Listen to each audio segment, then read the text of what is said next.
Hello, and welcome to my first ever YouTube video. I have to start off by saying this microphone isn't actually connected to anything because I thought it was going to be Bluetooth, but it wasn't, and I am too lazy to return it. I feel like this has been a very long time coming. I figured what better way to start my YouTube career than by giving you guys the full story about everything that happened to me at sleepaway camp. I can't even begin to explain how crazy this gets. I don't know how this is legal. Oh, also I will say, don't try to find the camp. Like, don't try to be doing that. I don't want to get in trouble legally again. No, I'm kidding. I've never been in trouble legally with this camp.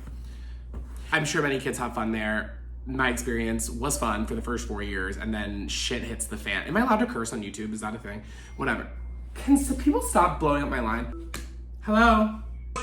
I'm busy working. I have notes I need to touch on for every single chapter, 1 through 5, one for every single year. Okay, I'm done yapping. Let's get into this, because there's a lot to get into. Okay, before we can actually get into like the story of like what happened to me at camp and why it was literally hell on earth, I think it'd be more important to explain how camp works. This camp that I went to, you would send your kid there for like 2 weeks at the minimum, 4 weeks was the standard, and then like 7 weeks was like the full session. And how it would work is like you would get put into a cabin with other kids your age, and then every year you as a cabin would just keep aging into the different groups. Like first year you start off as like freshman, and then it's like sophomore, and then it's like midi, or I don't even remember. They have like weird ass names, like inter, who fucking knows, whatever. So you would start off in this cabin, and then that was sort of like your built-in family, your built-in friend group. You would do activities with them every single day, stuff like sports, fun stuff like arts and crafts, theater, you know, the things that little gay boys like. And sometimes you go on field trips with them and like leave the state. I'll get to that. Lots of stuff happened on those damn field trips. You would sleep in cabins with your age group. Every single cabin had bunk beds. There were a couple counselors per cabin. Usually one cabin had a head counselor, which was a little bit older, and then most of the other counselors were actually like British people, or Australian people. Yeah, that's pretty much it. Every single day was kind of the same. You get woken up at like 7 in the morning with this annoying ass song, like actually, now that I think about it, I think it's some sort of like war veteran song, so let me not offend the veterans that are out there. That is basically how camp worked. You were basically on your own, so if you got bullied and kids hated you, sorry! Good luck, Charlie. You're stuck there for 4 weeks. Bullied I did get. Yay! So, without further ado, let us begin with chapter 1. Chapter 1. The beginning of the end. I was 8 years old when I first wanted to go, but my parents were like, you're a little bit too young, so let's wait another year. So at 9 years old, I watched a bunch of little camp intro videos where little kids are like, oh my God, come to my camp. And it's like really cute music in the background, whatever. I was sold. I think the first video I watched, I was like, that's gonna be me. I want to go to there. Here we are, 9 years old, getting sent away to sleepaway camp for the first time. This is like a 4-week sleepover without your parents. Kind of a long time for 9 years old. The only bullet points I have for my first year was that it really wasn't that eventful. I honestly had a wonderful time at camp. I did have a couple crying moments where you cry and you miss your parents. And at this camp, you can only call your parents, I think once or twice throughout the entire 4 weeks, and they give you like 10 minutes to call them. That's kind of crazy. I'm paying all this money and I can't even talk to my damn parents. I only showered 6 times the entire 30 days at camp. Yes, you heard that right. I showered 6 times in 30 days. But also at this camp, like in the showers, you're in like a log cabin with like no AC, so that makes it more disgusting. But the showers are like 6 showers for like 20 kids, and like I just didn't want to change in that disgusting little shower, so I guess I just didn't shower. Oh, the only other point I have for chapter 1 was that there was a time that my dad almost killed the entire cabin, 20 plus kids. During like parents' weekend, my dad sent like a box of candy, and inside this box of candy there were these little pixie sticks, like sugar sticks you can like drink, like ooh. That wasn't for me. I prefer sucking on real things, like a lollipop, not a little tube full of sugar. So I was like, okay, I'm not gonna eat any of these. So I'm giving it out to people, and I decided to look on the back. Not edible. Do not consume. What? They were bath salts, apparently. You put them in your bath to make your bath smell better. They weren't supposed to be ingested. Yet they were like labeled like candy on the outside. No, it's candy flavored bath salts. I'm sorry. What would have happened if I had eaten one of these was I would have had to use up one of my 2 phone calls for the whole 4 weeks on poison control and have them come over and resuscitate 10 dead kids. Clearly my dad just got mixed up and just accidentally sent me bath salts and poison. I had to obviously get back the candy from all the kids that I took it from and say, hey, I'm so sorry, like I almost killed you, but like my bad. I would say that was probably the most eventful thing that happened to me my first year at camp. After all of that, I really wanted to go back again. So I went back again for year 2, and this is the year that shit really starts to hit the fan. Chapter 2. The murder attempt. But that's really it. Oh wait, I was also bullied. Are you little children sat? Are you children engaged? Because it is time to get into probably one of the juiciest chapters. This is your second year. You kind of know people a little bit better. You have people that you like, you have people that you don't really like. There's new faces. This is the year most people are excited for, including me, until about week 1, and then I wanted to scratch my eyes out and die in the middle of the floor and change the trajectory of every single person in my cabin's life. But besides the point, my first bullet point I have here, the introduction of VIP bunk beds and nightclubs, and the start of bullying. There was this concept of VIP nightclubs and bunk beds. Let's say you and your neighboring bunk bed wanted to start a club. We put like blankets on the sides of the bed so you can't see in, and kind of created like a little fort, a glorified fort. Actually, not a glorified, a de-glorified, de-classy fort that was disgusting and also exclusive. Every single person would basically have a fort, and there were like tons of different like forts within a cabin, and we called them like nightclubs, and we'd play like music in our speakers or whatever. This was kind of the start of everything, because what people would do is they would like have lists of names of people who were like allowed in the clubs and would get like VIP treatment where we'd like serve them water or something. I don't know why we wanted to role play being like VIP cocktail waitresses at the ripe age of 10 years old, but here that's what we ended up doing. Started off as like people being VIP, and that's like where you really see the lines in the sand. Like you see where the friendships lies, like who's VIP at which nightclub, like who's allowed into what nightclub. And then eventually that turned into like people who are banned from entering certain nightclubs. I don't remember what happened, but all of a sudden I remember there was a day where like I was trying to go to a VIP nightclub that every single person was in. I like walk, and then one of the other kids in the cabin would like stand in front and like be the bouncer. It was like, Asher, you're actually banned from this club. And I'm like, wait, what do you mean? Like all my 3 friends are in there, like just sitting on the floor. What do you mean I'm not allowed? You're not allowed in this club, Asher. I have my list. Sorry, you're not on the list. You can't enter. You have to go back to your bed. That was the start of everything. That was the start of hell for me, because I started getting banned from all these damn nightclubs. I wish I could remember what I did. What I would have to do is have to sit on my bed, which was 2 feet away, and listen to everyone talk from behind blankets. So I remember there'd be times where we'd have like nightclub raids, or we would like rip down the walls of other nightclubs and like whatever. And so I think I pretty much did that to every nightclub I was banned from, because I was like, you guys are not allowed to have fun without me. So I'd rip down their walls. This was also during my DS era. So I had my little 3DS. I would like record on my DS on that little recording app, like audio of me getting denied from going to different nightclubs, so I could like show my mom when I went back home. Be like, look how horrible they were. I wasn't allowed to enter their bunk bed fort. Mom, they're so mean. And that caused like more drama, because then everyone started to hate me. And like, bitch, I'd hate me too. The fuck? I was so fucking annoying. I was not like a snitch, but I was a snitch. To my mother, not to the counselors. Stitching comes into play in chapter 4, though, I will say. And I do still have these pictures and voice recordings, just not on me, unfortunately. For a second I can get them back and turn on my DS and find my DS back at home, I will. That brings us to our letter confiscation bullet point. This was traumatic. Every once in a while you could send like little notes to your parents so that they could like check in on you and say that you're okay, because again, you're not allowed to talk to them. After one of the nightclub incidents where I was denied, I remember writing down, hi mom, I actually want to die here. I hate it here. I hate everyone. I literally want you to pick me up right now. I'm never coming back here. I despise every single person here. I want them to die, basically. I remember sending that and being like, yes, my mom's gonna read it and like come and rescue me. To my surprise, the next day, my head counselor walks into the cabin, comes up to me and is like, Asher, I'm gonna need to speak to you. And I'm like, wait, what's going on? And he's like, and like hands me the letter that I had just written, and he's like, we can't send this. What? I'm sorry. What? How? First of all, why does the counselor get to read my damn letter? That was about my counselors. I was talking shit about them and they get to read that shit? Yeah, if I had known that, yeah, that letter would have never seen the light of day. Number 2, I'm paying money to be here. You're gonna send that damn letter.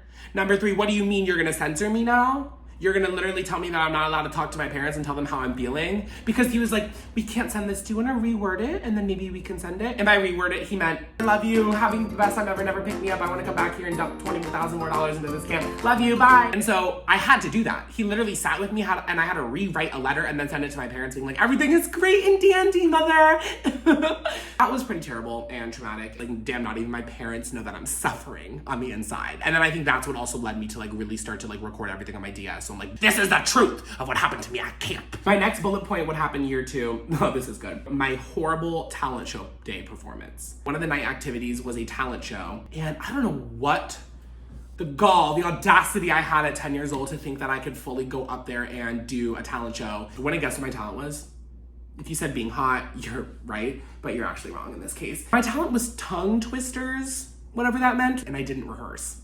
Because, no, I could just do it on the spot. What do you mean you could do it on your spot in front of 500 people? What do you mean, 10-year-old Asher? What do you mean? And then the day of the talent show, the night of the talent show, the hour of the talent show comes, and they're like, he's like announcing people's names, and I'm like, oh my god, shit, I actually have to go up on stage now and do a routine in front of a ton of people that I've never thought of before. He like says my name wrong, remember, he's like, Vesta Lavarman, something like stupid, and I was like, wait, who's he even talking about? And everyone's like looking at me, I'm like, okay, I'll go on stage. So I go on stage, and I remember being like, okay, hi, my name is Vesta Lavarman, and I'm going to perform tongue twisters for you guys. And then I'm just like sitting there being like, Peter Piper picked a peck of pickled peppers. I literally just like walked off stage.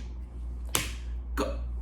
Let me tell you, this talent show was so bad.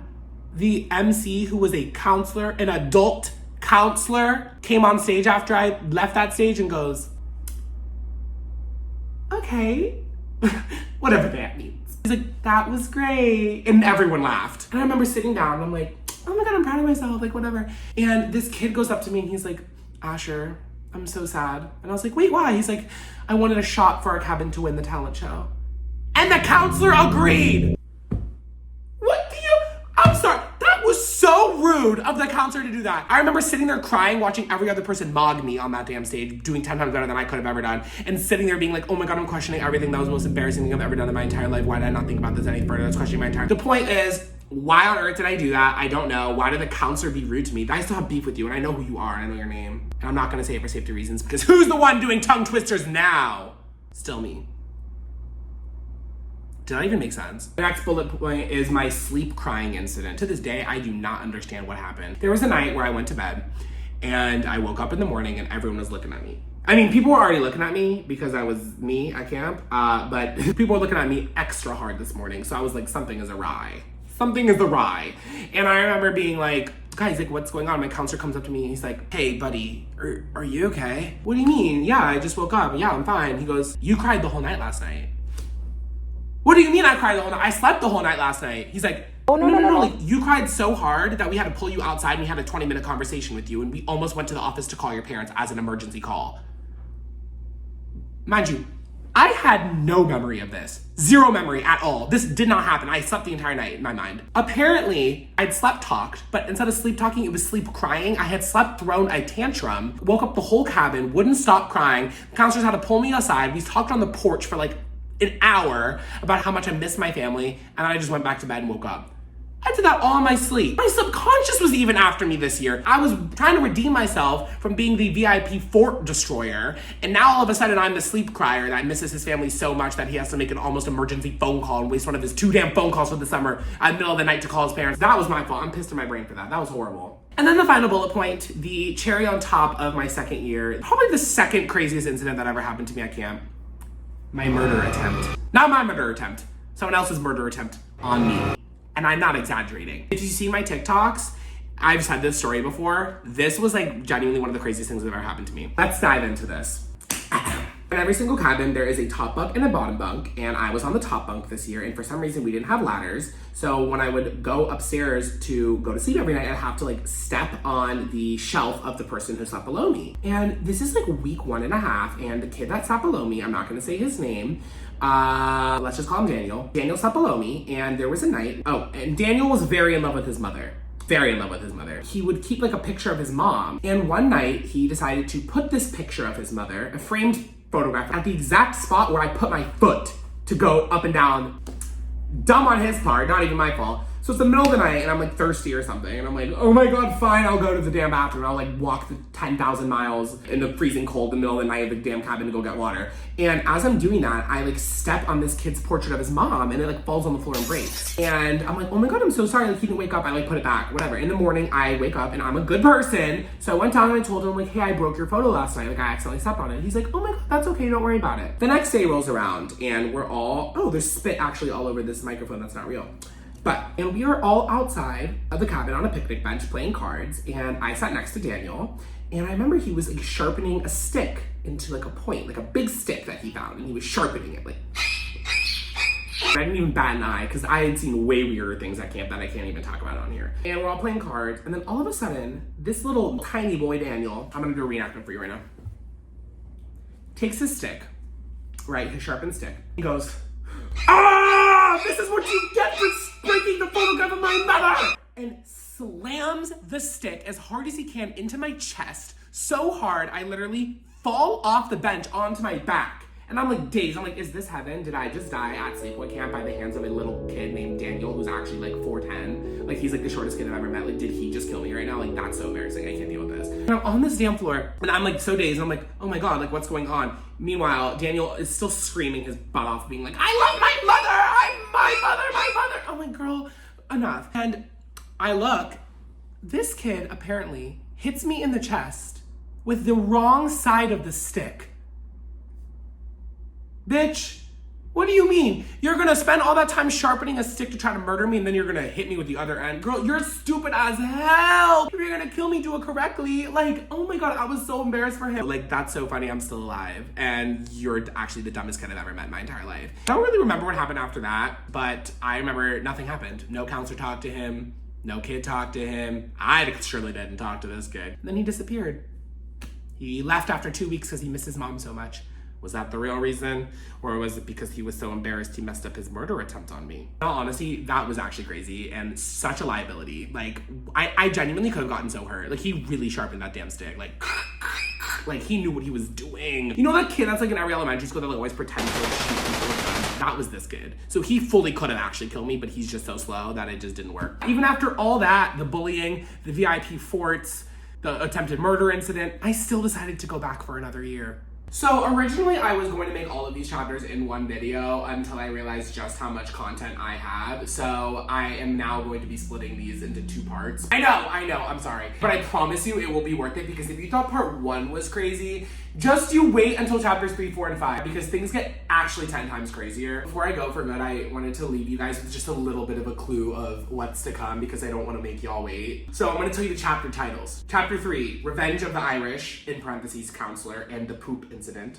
Chapter 4, The Birth of Panda Express. And then Chapter 5, the craziest of all chapters. My raw footage for Chapter 5 is over 30 minutes long. Gay sex rings, blackmail, and meetings with the dean. And that will conclude the sleepaway camp horror story experience and also my first ever YouTube video, which has been so much fun, but also way harder than I anticipated. But I can't wait to keep making more videos. I don't know, hopefully people watch it. If people don't watch it, it's fine. Like, I'm happy that I did it myself. Oh, and I feel like I have to do the whole like and subscribe, you guys. Like and follow. Who lot of feeling Chunt's coming back 2024. No, but for real, subscribe so you don't miss part 2 because I promise you it will be worth it. And with that, I'm gonna leave you guys. Have a very stinky day. But by stinky, I mean not stinky. People always think I'm stinky. I'm not stinky, baby. I shower. I put on deodorant. I work with